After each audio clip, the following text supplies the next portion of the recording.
O Centro Espírita João Batista transmite neste momento, diretamente de sua sede na cidade de Venceslau-Braz, Estado do Paraná, Brasil, para todo o planeta.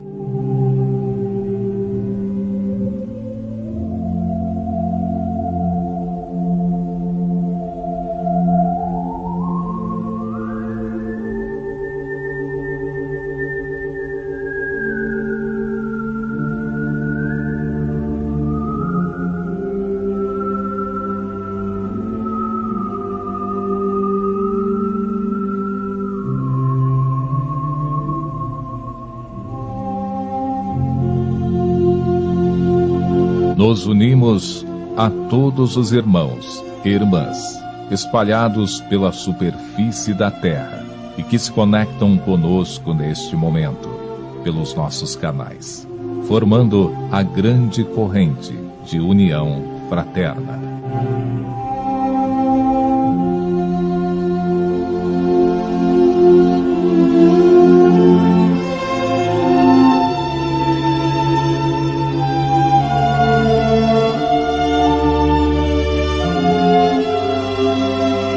Nos unimos também a todos os benfeitores espirituais e do mundo espiritual, que se irmanam conosco, envolvendo a todos com fluidos de paz, bênção e amor.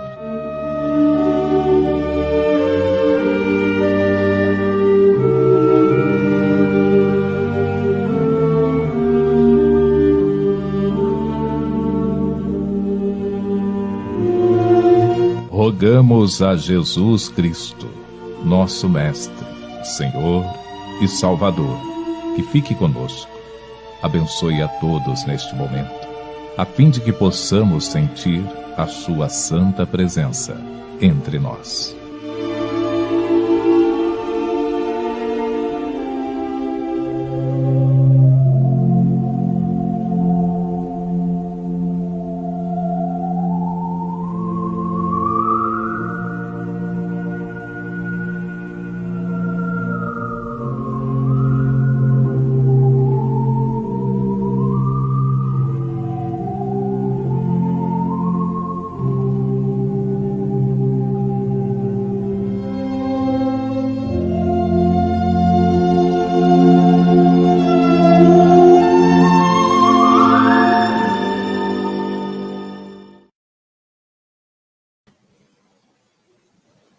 Boa noite, Jesus. Boa noite, amigos que estão conosco nesta noite e aqueles que irão se conectar.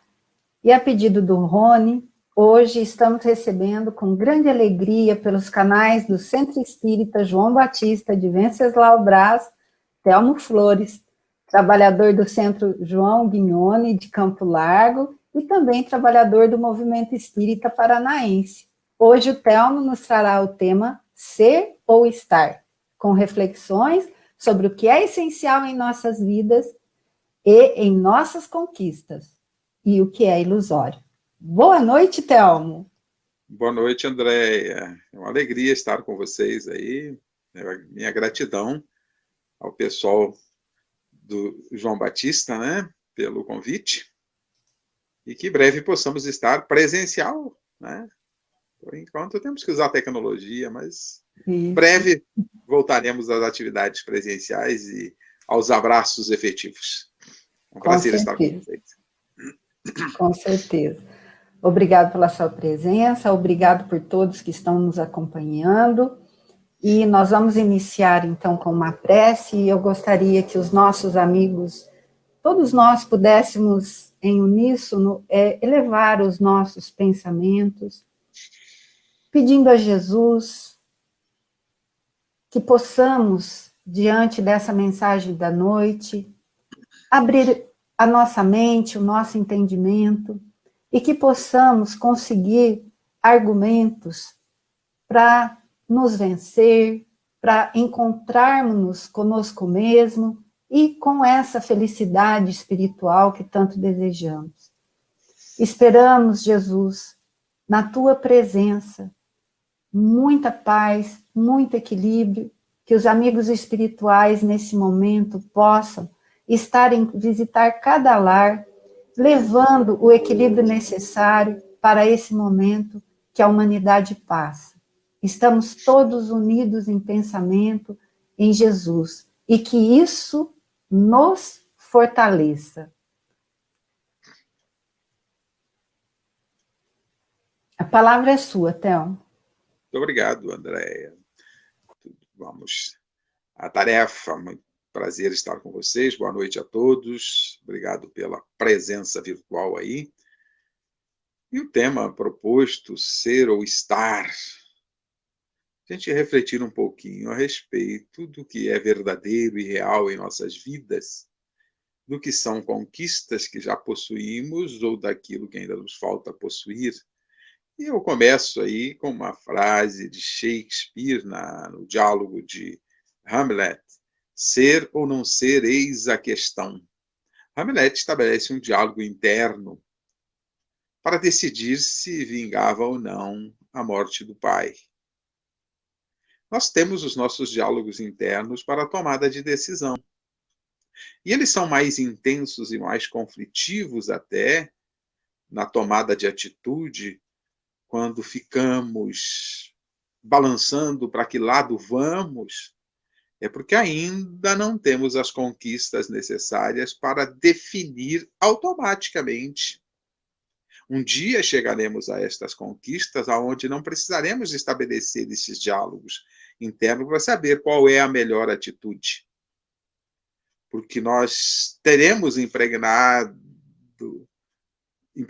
em nós as melhores atitudes. Porque já saberemos o que fazer automaticamente, como fazemos para respirar. Nós não pensamos para respirar, porque é um processo automático, instintivo.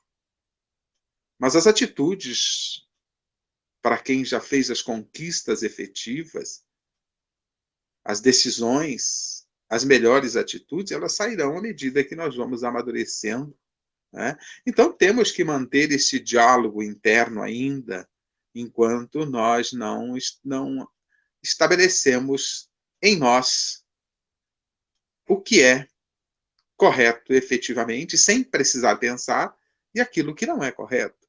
Então, esses diálogos internos, muitas vezes, no folclore, na simbologia, nós representamos por um vermelhinho de rabo e tridente no nosso ombro, e no outro ombro um anjinho.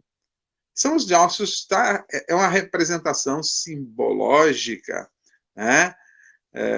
Metafórica até, dos nossos diálogos internos. E temos que estabelecer esses diálogos internos para decidirmos, através da reflexão e do coração, qual é a melhor atitude, qual é a atitude mais apropriada em nossas vidas, né? Que caminho devemos dar em nossas decisões, principalmente nas nossas relações conosco mesmo. Às vezes a gente fala de relações e fala de relação com outros. Não, nós temos que estabelecer boas relações conosco mesmo. E essas relações começam dentro de nós. Estabelecer boas relações com o nosso próximo, com o ambiente onde vivemos, com as pessoas com quem convivemos, com a sociedade de uma maneira geral, com o meio ambiente, com tudo onde nos relacionamos. Nós temos que estabelecer boas relações. E, para isso, esses diálogos internos servem. Enquanto nós não tivermos a preparação completa, mais efetiva, do que deve ser feito na consciência, já como hábito fazer as coisas de forma apropriada, esses diálogos são importantes. Mas eles existem porque é uma questão que devemos pensar de ser ou estar. Ou somos ou estamos alguma coisa. Se a gente, para quem conhece um pouquinho inglês, em inglês nós temos apenas um único verbo para definir ser e estar. É o verbo to be. E aí a fala de Hamlet nos textos de Shakespeare: to be or not to be, that is the question. Ser ou não ser, tal é a questão. Ser ou não ser? Ou seja, é uma pergunta que devemos fazer: já somos ou não somos? o que somos efetivamente. Temos que trabalhar essas questões em nós. Quando eu penso nesse verbo to be, eu trouxe ele por isso, porque é só um verbo no inglês. E a gente, quando traduz de acordo com o contexto. Como diferenciar ser e estar com um único verbo? No contexto, nas traduções. Mas eu me pergunto, será que a cultura inglesa, que só definiu este verbo para ser e estar, será que eles não consideram apenas estar? Será que o sentido completo dele não é estar apenas? Porque será que eles não teriam consciência já de que que somos pouca coisa, ou raramente somos alguma coisa, maior parte das vezes estamos? Não sei. Qual é o sentido efetivo? Teria que ter o espírito dessa cultura. Às vezes a gente não vai saber disso nem mesmo aprendendo a língua. Né? Porque a língua nós vamos para a teoria e fazemos essa conexão de tradução, de contexto. Para entender isso, eu sou doente ou estou doente? Depende. Se eu nasci com algum tipo de doença permanente que não tem cura ou coisa parecida, eu posso dizer que estou doente nesta vida. Mas eu não sou doente enquanto ser espiritual. Dito diferente também, eu não sou Telmo, eu estou Telmo.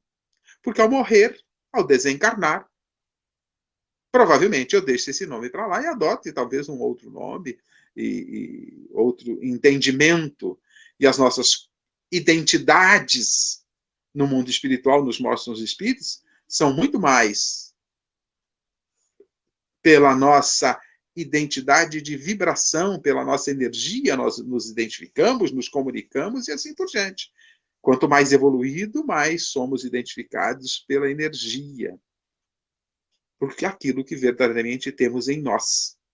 Então precisamos, por enquanto, fazer as diferenciações. Creio que vocês já perceberam aonde eu quero chegar. Na maioria das vezes, nós estamos alguma coisa, não somos. Maioria das vezes, não somos. Nós não somos, nós estamos. Temos que buscar o ser. Esse é o objetivo.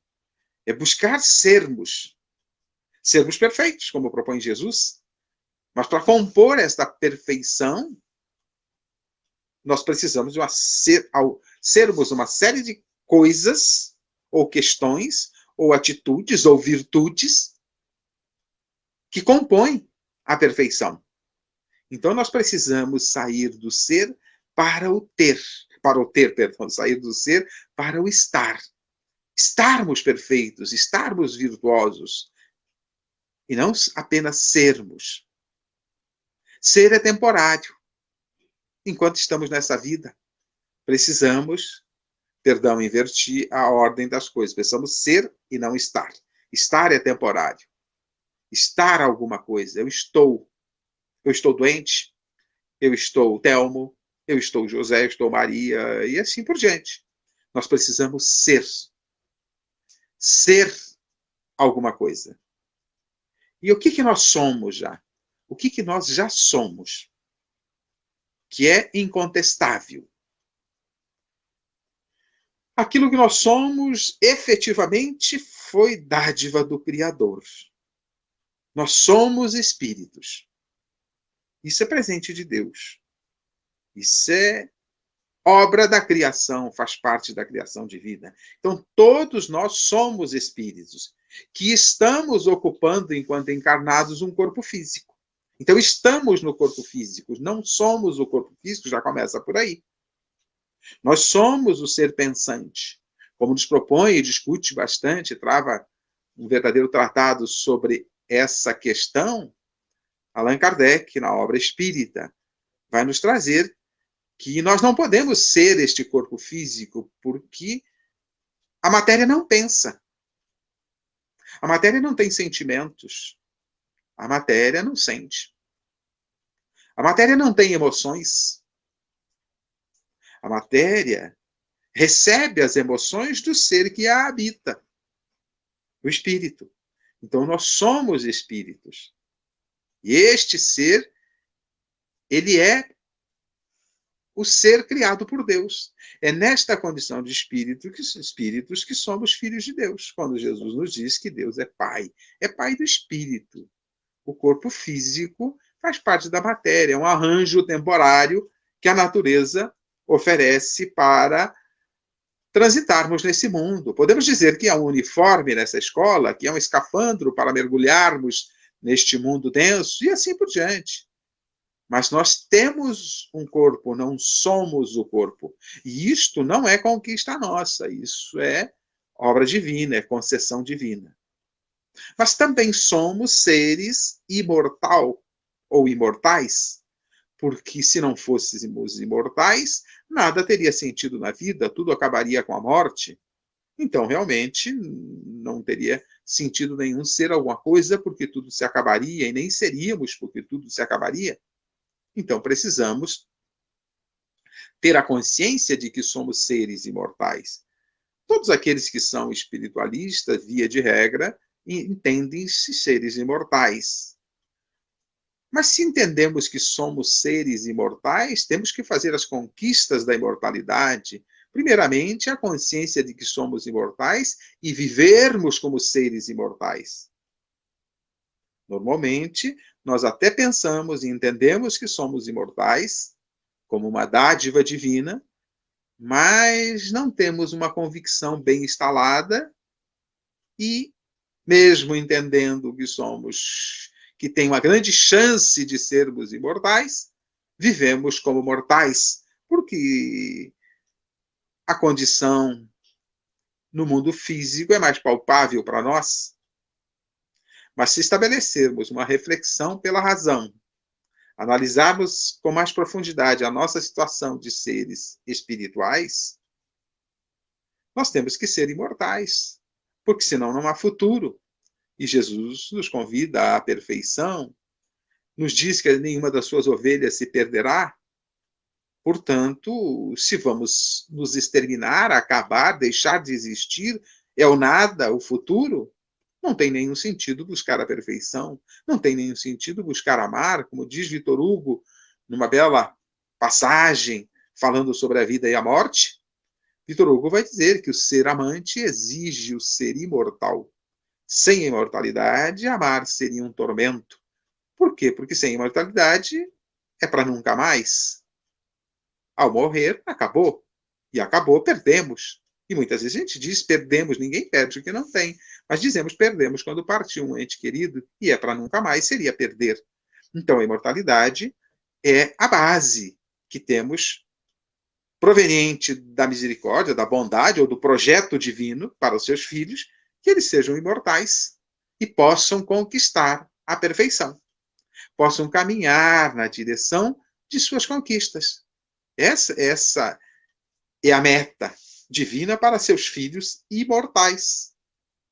Porque não seria nem justo Deus nos criar mortais, finitos, e o pouco tempo que temos, porque nas questões de eternidade, nas questões até do tempo que a Terra já possui e que nós estamos aqui, uma jornada por aqui de angústias, de sofrimento, de dificuldades, de pandemias, como estamos vivendo, de perturbações que aumentam as nossas angústias, as nossas perturbações.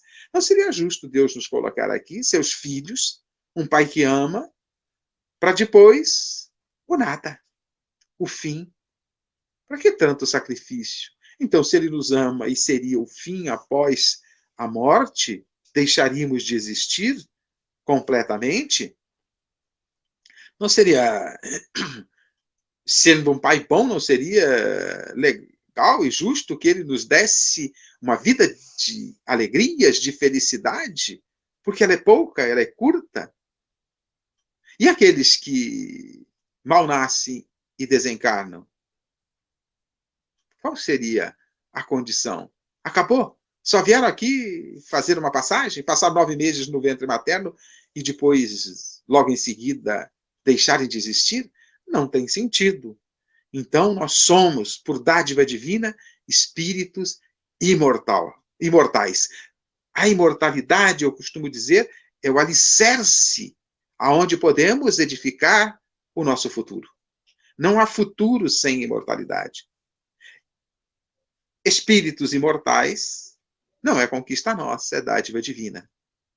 E aí, nesta condição de espíritos imortais, Deus nos oferece oportunidades para caminharmos na direção da perfeição.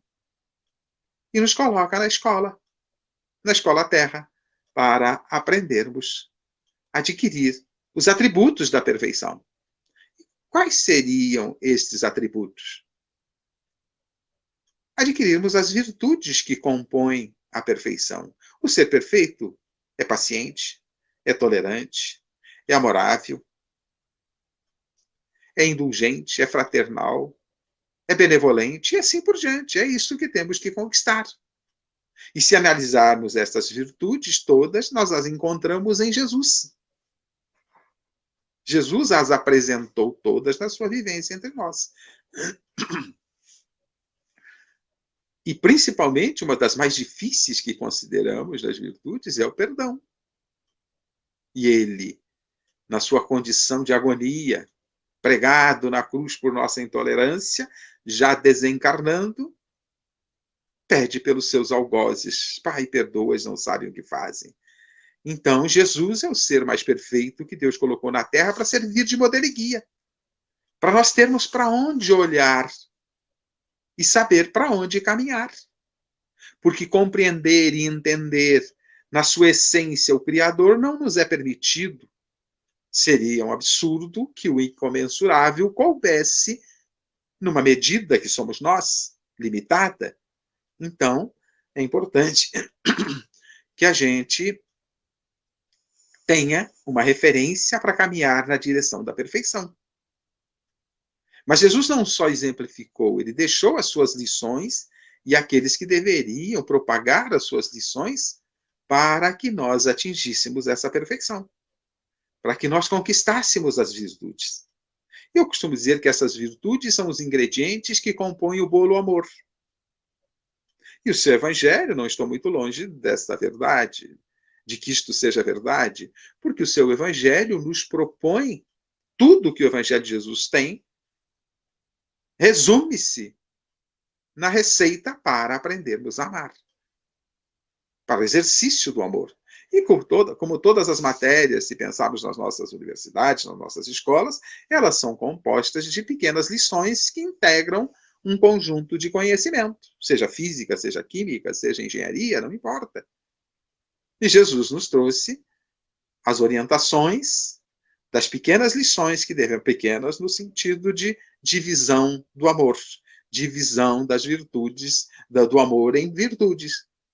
Mas são grandes conquistas que temos que fazer, aonde englobamos aí uma série de virtudes, como algumas já citadas. Então, nós somos espíritos imortais e somos já também aquilo que conquistamos na direção da perfeição. Então, isso, e apenas isso, é mérito nosso, é conquista nossa. Porque espíritos imortais é dádiva divina. Não é mérito nosso. É presente de Deus, podemos olhar assim. Mas o que já conquistamos e que verdadeiramente somos é aquilo que já conquistamos na direção da perfeição. E quanto já conquistamos? E o que nos falta conquistar?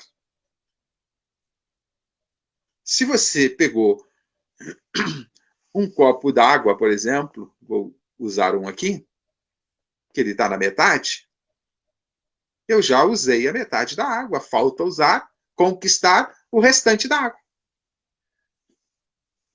Não é isso? Pois é. O que já conquistamos em relação à perfeição e o que nos falta conquistar? O que já conquistamos, somos. O que nos falta conquistar, não somos ainda. Às vezes até estamos. Se nos falta conquistar a paz, somos pacíficos o tempo todo. Se não somos, estamos, por vezes, pacíficos. Mas ainda não somos. se temos que conquistar a generosidade. Já somos generosos? Ou estamos generosos? Paciência. Somos pacientes? Bom, eu creio que quem está nos assistindo já é paciente, não tem mais que conquistar sobre a paciência. Sobre a tolerância, sobre a indulgência, sobre a fraternidade, o que já conquistamos? E como é que podemos saber se já somos ou estamos? Se já somos tolerantes, pacientes, compreensivos, indulgentes, benevolentes e por aí afora, se já vivemos o amor ou não. Se somos bons, se somos maus, ou se estamos maus, ninguém é mau efetivamente, está temporariamente, porque um dia deixará de ser, porque nenhuma das ovelhas do Cristo se perderá, diz ele. Portanto, nós às vezes estamos mergulhados na intolerância, na paciência, na violência. Como perceber isso? Basta analisar os nossos comportamentos diante dos desafios que somos convidados a enfrentar. Os desafios têm um papel. As experiências têm um único papel: exercitar algumas questões em nossas vidas.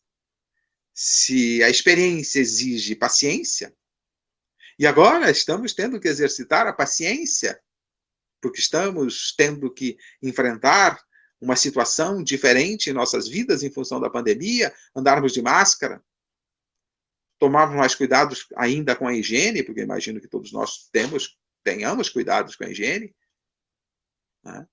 Temos que exercitar uma série de cuidados. A paciência de conviver mais a miúde dentro do ambiente familiar, que às vezes nós ficamos pouco tempo, somos hóspedes dentro do lar, por questão de trabalho, ou por questões de gostarmos de estar fora, de sair, ou coisa desse gênero, e agora somos obrigados a ficar mais dentro do lar.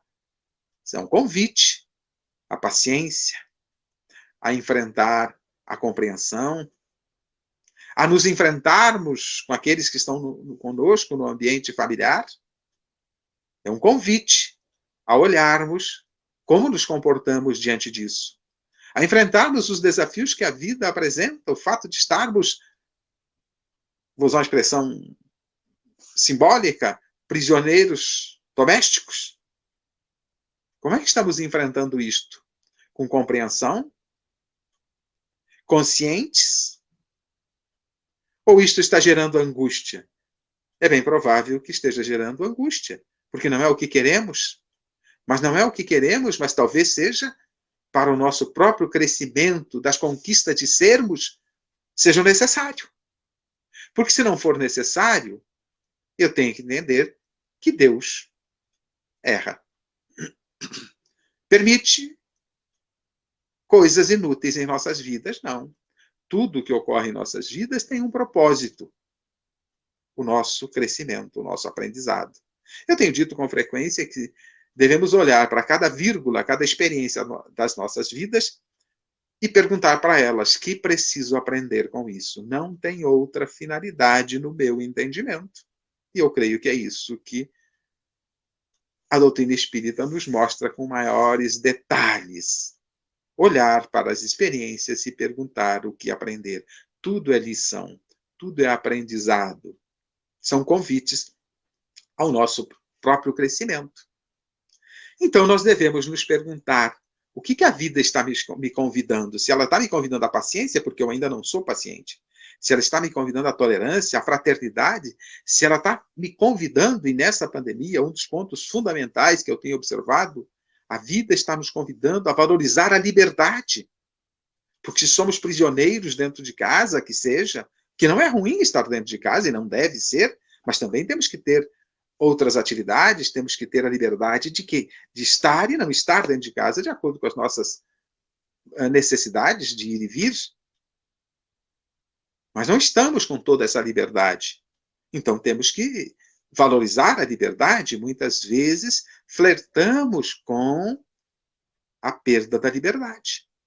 Então estamos exercitando. Então, se a vida está nos convidando à paciência, é porque ainda não somos pacientes. Se ela está nos convidando à fraternidade, é porque ainda não somos fraternos. Tem uma palestra de Rossando Clint, eu não lembro o título dela, há muito tempo eu assisti, em que ele vai dizer que, se nós ainda precisamos pensar qual é a atitude boa e qual é a atitude que não é boa, é porque ainda não somos bons. Temos que aprender a ser. Temos que exercitar. Temos que desenvolver em nós a bondade. E é esta linha de raciocínio que eu estou procurando desenvolver nesta reflexão. O que somos e o que ainda apenas estamos de vez em quando. Mais a miúde ou menos a miúde, mais frequente ou menos frequente. Que estamos?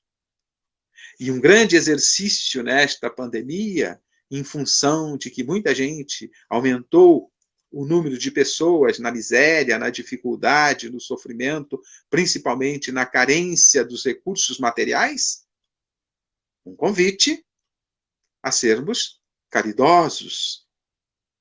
E se precisamos pensar o que seria a caridade, é porque ainda não somos caridosos, estamos ensaiando para a caridade. Mas é um convite ao ensaio. Essas experiências são um convite aos ensaios para que um dia sejamos caridosos. E a caridade é o único caminho para o reino dos céus, porque ela é produto do amor. Ela é composta pelo exercício das virtudes. Aqui o amor é o bolo, que eu costumo dizer que o amor é um bolo composto pelas virtudes, cujos ingredientes são as virtudes. O amor em ação chamamos de caridade. As virtudes em ação vão compor a caridade. Então, se ainda precisamos pensar e travar as lutas internas para saber o que convém e o que não convém, pegando aqui a fala de Paulo de Tarso, temos a liberdade de agir, o livre-arbítrio. Como ele diz, tudo me é lícito. Não é que tudo está na lei, mas tudo eu posso. É o livre-arbítrio. Mas o livre-arbítrio carrega consigo a responsabilidade, a cada um segundo suas obras, lembremos disso. Então, Paulo nos convida a pensar, mas nem tudo nos convém, nem tudo me convém. Tudo me é lícito, mas nem tudo me convém. E esta fala deve ser uma fala permanente em nossas vidas. O que me convém e o que não convém. Porque aí eu vou tomando, com o uso da razão, das lições já aprendidas, da compreensão da vida, sabedor dos objetivos de caminhar na direção da perfeição, eu poderei fazer as melhores escolhas. Dito de outra forma, nós somos o produto das nossas escolhas. Nós construímos em nós. Então, nós precisamos travar essas lutas internas ainda, porque na fala de Sandro Klinge, relembrando, nós, se precisamos pensar e travar uma luta para tomar decisões, quais seriam boas e quais não, quais são saudáveis e quais não, nós precisamos, se travamos essa luta, é porque ainda não somos aquilo que a experiência está nos convidando.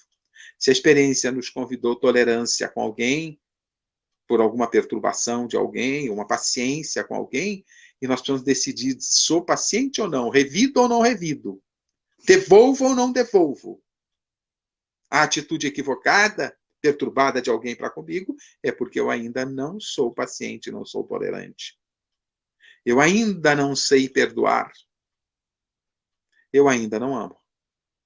Posso estar aprendendo, posso já ter adquirido algumas lições, posso estar a caminho, mais próximo ou menos. E aí vem, quanto estamos próximos da perfeição ou quão distante estamos próximos da perfeição? Temos que analisar isso periodicamente em nossas vidas para saber o que precisamos mudar. E é isso que Kardec propõe quando formula a pergunta 919 de O Livro dos Espíritos, qual o meio prático tem o homem para melhorar-se nesta vida? E a resposta, o sábio da antiguidade Volo disse, conhece-se a ti mesmo. Isso significa o quê? Que eu preciso olhar para mim, o que eu já conquistei e o que falta conquistar, para adquirir a plenitude em cada uma das virtudes. O que eu já sou e o que eu ainda sou de vez em quando, portanto, estou, não sou. Porque aquilo que você é, você não perde. Aquilo que você é, às vezes, está, às vezes, não é seu ainda, portanto, você está, não é. Eu estou amorável, mas nem sempre estou. Portanto, não sou. Quem o é, não perde mais. Aquilo que a gente conquista, efetivamente, não perdemos mais. E aí você já se perguntou? Você já é indulgente? Ou está indulgente, de vez em quando? Você é tolerante? Ou está tolerante em alguns momentos? Você é fraterno? Ou está fraterno? E quando precisamos decidir o que é e o que não é, ser, qual é o caminho melhor, o que convém e o que não convém, é porque ainda não somos, estamos. Você acha que Jesus precisava pensar, bom, por onde eu vou? Por aqui? Por ali? Essa é a melhor atitude ou aquela? Quando convidado a julgar a mulher adúltera, será que ele ficou na dúvida qual a atitude que ele devia tomar? Como ele decidia? Naturalmente, como respirar. Nós já agimos assim? Ainda não. Então, nós estamos virtuosos de vez em quando. Estamos com uma virtude, com outra, um pouco mais, um pouco menos, mas ainda não somos. Então, é preciso que nós venhamos a ser. E essa é a conquista da perfeição. Sermos perfeitos. Esse é o objetivo. E para isso estamos aqui, para fazer estas conquistas. Então, é preciso que a gente olhe para a gente, por isso a resposta à pergunta 919 é: um sábio da antiguidade falou disse, conhece a ti mesmo. Essa frase, essa proposta do autoconhecimento, ela foi proposta ou perpetuada por Sócrates e Platão, lá na antiguidade já sabiam disso. Os gênios que vieram para auxiliar a humanidade, como muitos ao longo dos tempos, e como muitos dos gênios que vieram fora do seu tempo para auxiliar, muito além, sofreram a intolerância de todas as épocas. Porque ainda não somos, enquanto humanidade, tolerantes. Mas para que a humanidade seja tolerante, para que a humanidade seja pacífica, para que vivamos em paz e harmonia, é preciso que cada um de nós seja paciente, tenha a paz em si, tenha a harmonia em si. Sócrates viu isso num templo em Delfos, de filósofos anteriores a ele. Mas ele e Platão perpetuaram essa frase, essa máxima do autoconhecimento. Então, precisamos exercer essa atividade de olhar para nós. Eu costumo dizer que com todos os recursos que Deus já nos ofereceu para caminharmos na direção da perfeição, especialmente em 3 grandes revelações, Moisés, Jesus e a doutrina dos espíritos, nós temos tudo o que precisamos. O que nos falta, o grande desafio hoje, é olharmos para nós, para saber quanto já conquistamos da paciência, da tolerância, quanto já conquistamos de cada virtude, quanto já conquistamos da fraternidade, quanto já conquistamos da compreensão, do respeito, quanto já conquistamos e quanto nos falta conquistar. Só olhando para nós, só observando o nosso dia a dia, como propõe Santo Agostinho, em respondendo à pergunta 919, na contrapergunta que Kardec formula, né? Mostrando, estou interpretando, né, que ele sabia que precisava do autoconhecimento, mas ele queria saber um pouco mais sobre essa questão do autoconhecimento, e Santo Agostinho propõe que nos olhemos no dia a dia, as nossas atitudes, os nossos comportamentos, e aí a gente vai verificando o que já conquistou, o que falta conquistar.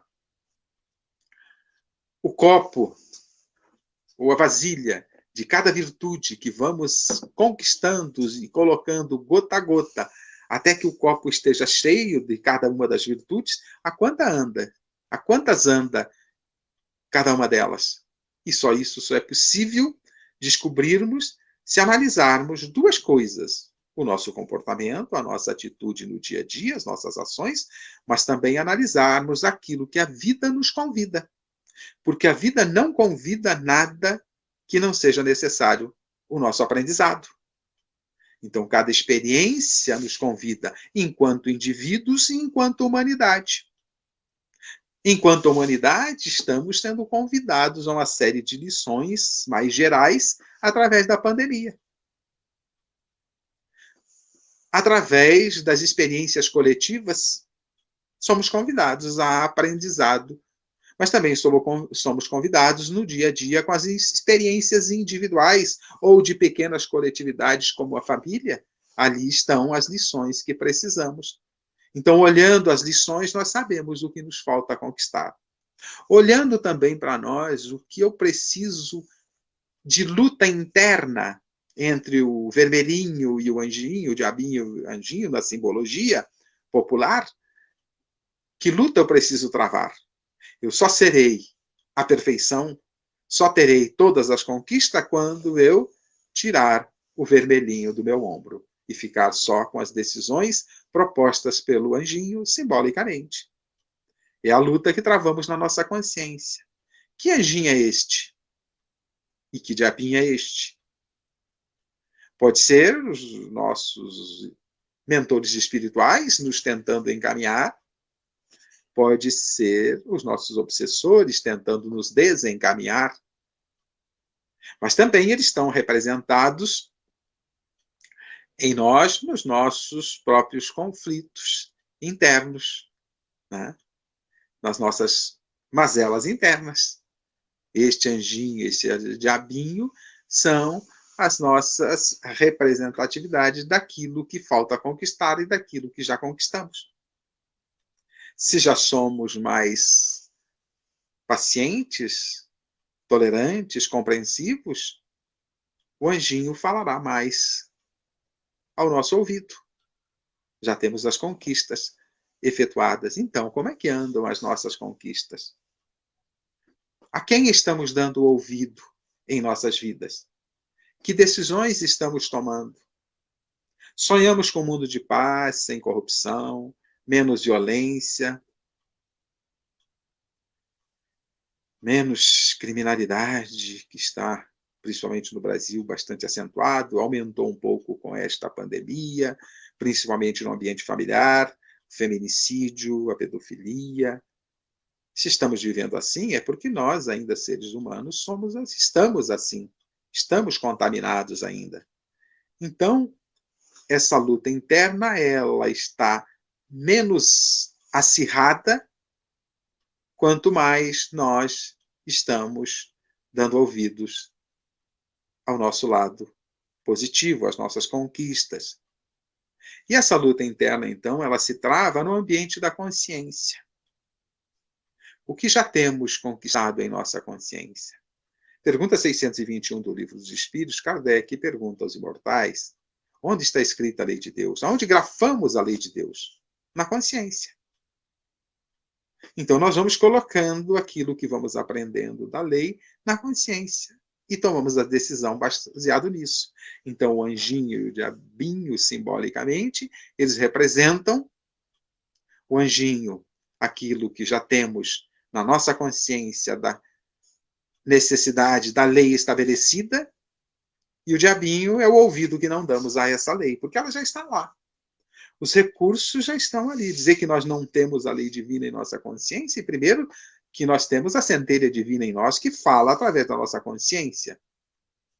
Ok? Mas aí nós, pouco ouvido, damos à consciência. E aí teremos as consequências. O tribunal. O tribunal é a consciência.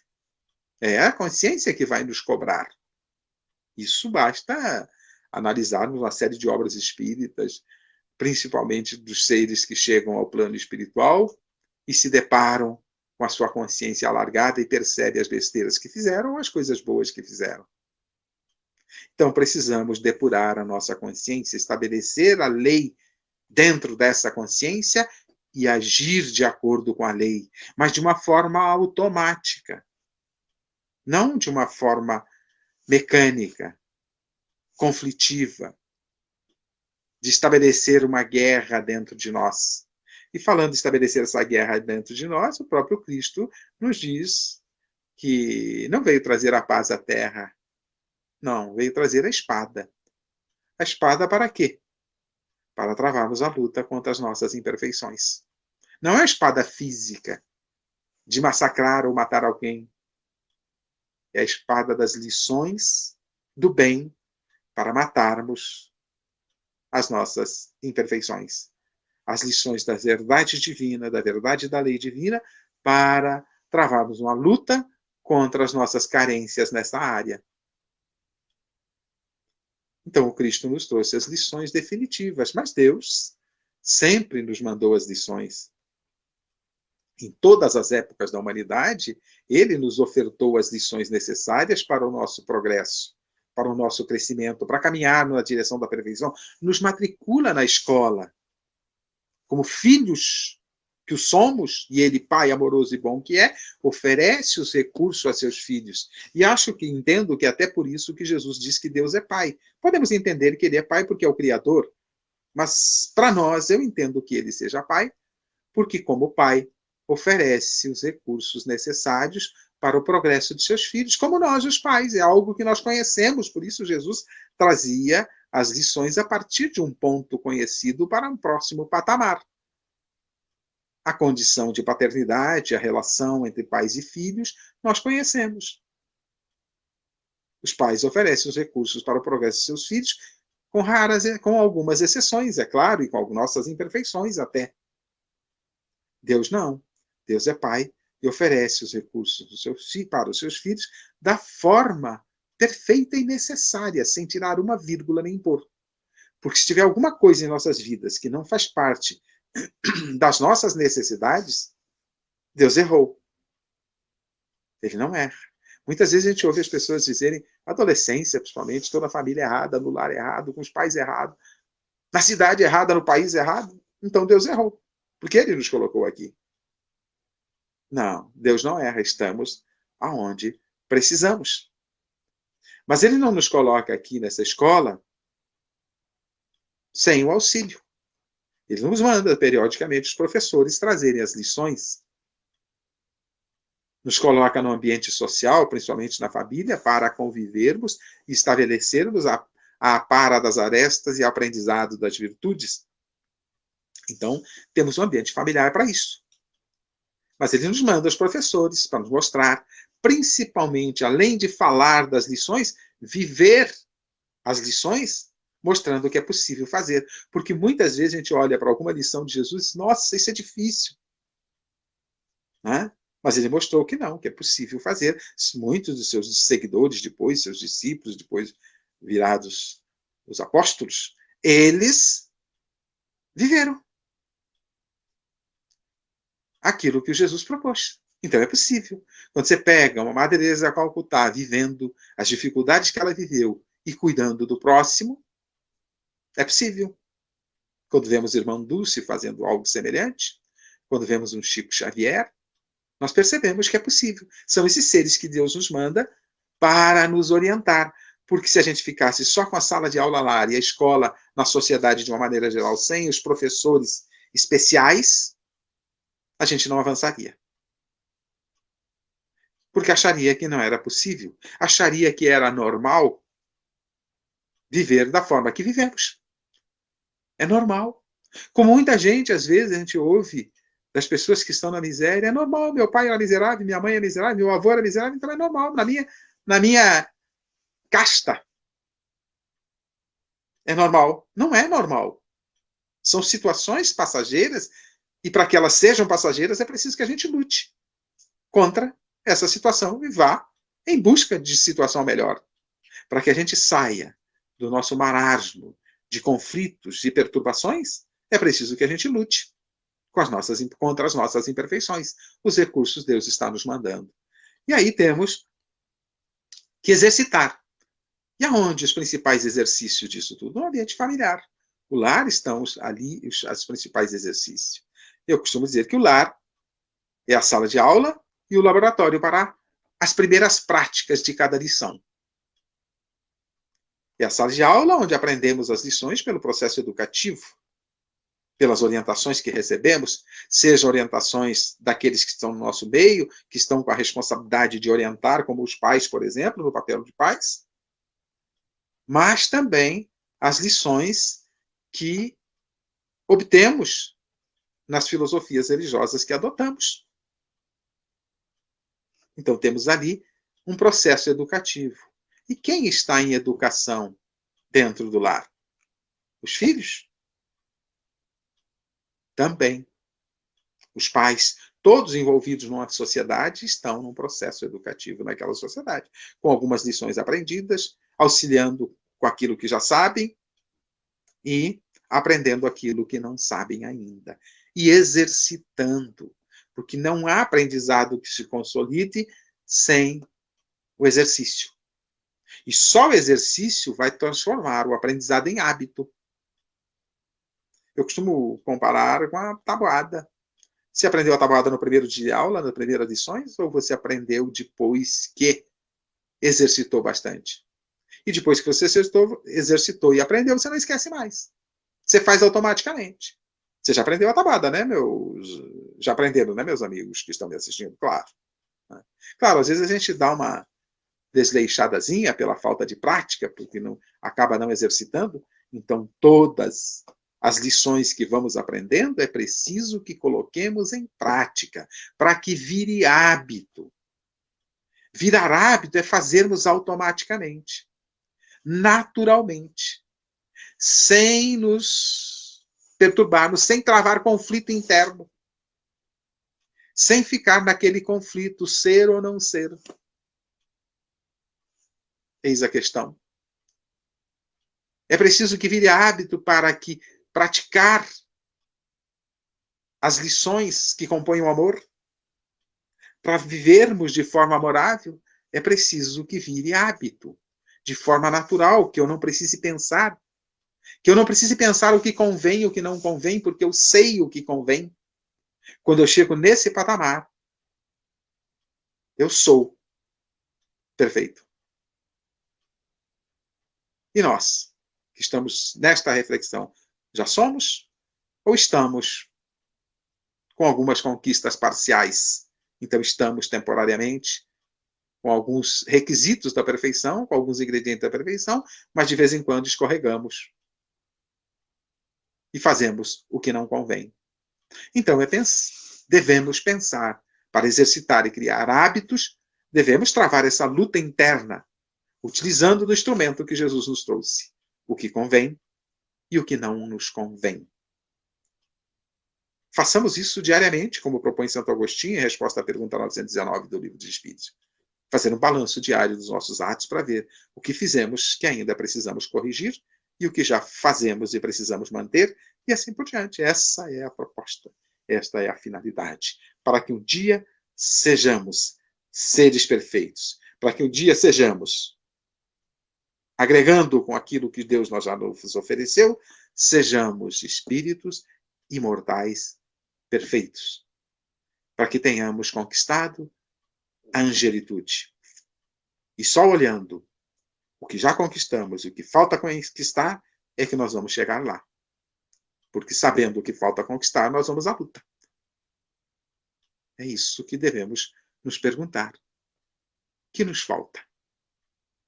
Autoconhecimento. Este, o grande desafio da humanidade para um dia ser perfeita, ser uma humanidade pacífica, para que um dia seja uma humanidade fraterna, solidária, para que um dia sejamos até coautores com Deus na sua obra. Por enquanto, ainda não somos, tirando algumas exceções raríssimas, é claro. Então estamos a caminho. Então que possamos olhar no nosso dia a dia, antes de cada atitude, seguir o conselho de Paulo de Tarso, que convém e o que não convém. Instrumento para decisão está em nossa consciência, porque já temos boa parte da lei instalada em nossa consciência. Agradeço a Deus a oportunidade de estar com vocês, o Centro Espírita João Batista de Venceslau Braz, norte do Paraná, pelo convite, e a vocês que nos acompanharam, pela paciência de nos ouvir. Fiquem com Deus. Eu volto a palavra à nossa amiga Andréia, que está na coordenação. Então, Thelma, enquanto você falava, você disse, né, uma frase: ser amante exige imortalidade. Aí eu fiquei pensando, né? E o que preciso aprender com o fato de estar e não ser? Porque, assim, ó, o que estamos vivendo hoje nos leva a pensar, e vejam, só de pensar, muitos estão entrando em pânico. Só em descobrir que estamos e não somos, porque essa pandemia tem feito muito isso com a gente, né? E esse sentimento nos leva assim, a imaginar o quanto pensávamos pequeno diante da vida, em achar que éramos, né? Uhum. E hoje eu sinto que eu simplesmente estou. Veja, então, quando eu faço essa descoberta que você nos trouxe maravilhosamente, eu sinto que eu tenho a eternidade pela frente, para então aprender a amar. E é muito curioso isso, porque tem muita gente que fala assim, olha, esses dias as pessoas deviam estar aprendendo alguma coisa, mas parece que as pessoas não mudam. Mas quantas pessoas estão mudando? Pelo simples fato de entenderem que hoje estão. Né, Thelma? É isso aí. Que você... Estamos nessa luta de buscarmos ser. E esse é o desafio. Agora, você falou, temos a eternidade pela frente, mas às vezes não temos que tomar cuidado com esse entendimento. Né? Sim, porque, sim. bom, já que eu tenho eternidade, deixa para depois. Né? E a gente nunca caminha, não. Precisa caminhar. Vamos aproveitar a eternidade na condição de seres perfeitos. Porque aí temos a felicidade. E só teremos a felicidade quando formos perfeitos. Perfeito. Quando tivermos, como propõe Kardec na pergunta 922 do Livro dos Espíritos, né, os Espíritos propõem para Kardec, né, quando tivermos a paz de consciência. E a paz de consciência só quando formos. Então, só seremos felizes absolutamente quando formos perfeitos. Então, hoje nós estamos, de vez em quando, felizes, de vez em quando tristes, né, porque ainda não somos. E então, a eternidade nós temos para desfrutar a perfeição, a felicidade. Mas até lá, chegar nelas vão levando um tempinho. Temos que acelerar o processo para quê? Para que a gente desfrute das coisas boas, da felicidade, né? Dos frutos do amor. Né? Então, precisamos usar a eternidade, saber que temos a eternidade, né? Para isso. Mas não é para atrasar, não, deixa para depois. Então eu tenho, a gente adora procrastinar as coisas, postergar, né? E pegando, você repetiu ali a frase do Victor Hugo, né? Amar seria um tormento, né? Precisamos da imortalidade, né? Porque é lindíssima essa colocação dele, essa percepção dele, né? Porque sem a imortalidade, amar é um suplício. Porque é para nunca mais. Olha a visão dos gênios que Deus manda para a humanidade. Então, amar é para nunca mais. Não tem sentido amar. Eu até brinco, às vezes, em palestra, quando eu falo sobre esse assunto, é preferível odiar. Se é para nunca mais, é preferível odiar. Porque aí você não se incomoda o dia que a pessoa foi, você diz que bom que partiu, né? Parou de incomodar. Né? Mas é uma via de mão dupla. Quando eu partir, também vão dizer que bom que foi, parou de incomodar. Né? Então, só tem sentido a genialidade do poeta. Só tem sentido amar. O convite que Deus nos faz para amar, ele nos faz o convite para amar, só tem sentido se somos imortais. É bonito isso. Muito lindo. E os nossos pensadores, né, o ser humano, ele é assim, muito enigmático em algumas coisas que colocam, né, de uma frasezinha, como que a gente vai longe, né, essa coisa da gente pensar. Mas vamos lá. Nós temos aqui uma pessoa que... A Leilane Ferreira colocou, comecei a valorizar muitas coisas que eram tão simples, que antes eu deixava de lado, comecei a perdoar, ser paciente, a respeitar, mas ainda tenho muita coisa para aprender. Então, é sobre aquela... Que bom, Leilane. Ninguém que tenha a compreensão de que amar é o caminho vai estar amando naquele momento, não. É uma conquista que tem que ser feita. Então, se a gente olha a experiência, como a Leilane falou, e eu comentei sobre isso, temos que buscar tirar as lições necessárias. Eu digo sempre, nas minhas falas, na maioria das minhas palestras, que cada experiência eu tenho que perguntar para ela, e falei hoje, o que eu preciso aprender? Não tem outra função. E a Leilane está compreendendo bem isso já, né? Não sei de quanto tempo, né? Cada um tem o seu tempo, mas ela tá, esse olhar que ela está tendo para esses momentos que estamos vivendo, é isso que temos que fazer. O que eu preciso aprender? O que estava me faltando? O que isso está me convidando? Para uns vai ser algumas coisas mais intensas num lado, para outros em outro lado. Para mim, o intenso foi nessa pandemia, para eu refletir, que eu tenho citado com frequência, é valorizar a liberdade, que é dádiva divina. Né? Então, nós tivemos uma restrição de liberdade sem termos cometido, teoricamente, crime nenhum, perante a justiça divina, perante as leis do homem, perante as autoridades, nós não cometemos crime. Mas estamos presos. Então, valorizar a liberdade. Leilane, parabéns aí. É isso aí que temos que fazer. E tem também aqui, Thelmo, a Tereza Helena Sá. Essa pandemia veio para medir nossa paciência. E o amor também tem que ter paciência, ser generosa com um familiar difícil. Haja paciência. O que pode me dizer? Tereza Helena Sá. Verdade.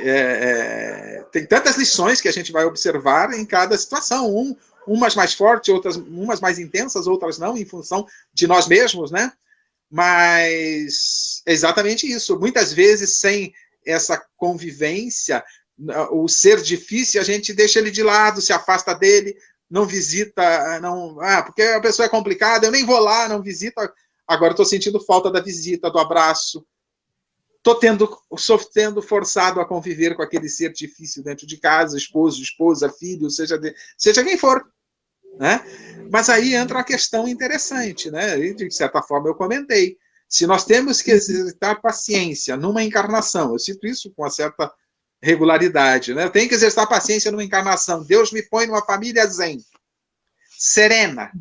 Vou aprender paciência? De jeito nenhum. Ele vai me pôr aonde me exija o exercício. Então, se temos um ser difícil dentro de casa, né? Eu pergunto em palestras presenciais, quando falo sobre esse assunto, eu pergunto, quem aqui tem ovelha negra na família? Normalmente, metade da plateia levanta a mão que tem ovelha negra da família. Aí eu refaço a pergunta, quem aqui é ovelha negra da família? Raramente aparece alguém. Normalmente, a ovelha negra da família são os outros. Os seres difíceis são os outros. Nós temos que olhar, será que nós não somos os seres difíceis? Né? Aí está uma pergunta difícil. Exatamente. Todos nós somos difíceis. Num Todos grau maior ou menor, numa área ou noutra, nós somos difíceis. Todos estamos no aprendizado. Por isso que eu disse, inclusive, que no lar não são só os filhos que estão num processo educativo. Nós todos estamos num processo educativo com papéis diferentes, que às vezes se invertem, erroneamente se inverte, porque às vezes tem filhos mandando em paz. Está errado. A autoridade é dos pais, a hierarquia, a responsabilidade de pais é dos pais, não é dos filhos. Né? Os filhos têm o papel de filhos, muitas vezes se inverte isso. Né? Tem se feito estudo sobre isso, em algumas linhas filosóficas da psique humana, sobre essa questão. Né? Então, todos estamos no processo educativo, pelo exercício, pela experiência, mas os papéis são bem definidos e devem ser bem definidos. Eu costumo dizer que no lar o amor tem que ser exigente. E a Helena agradece a você, aliás, a Tereza Helena Sá te agradeceu, viu, pela resposta aí, pelo comentário que você fez. Tereza. E deixa eu ver aqui se alguém mais tem alguma pergunta.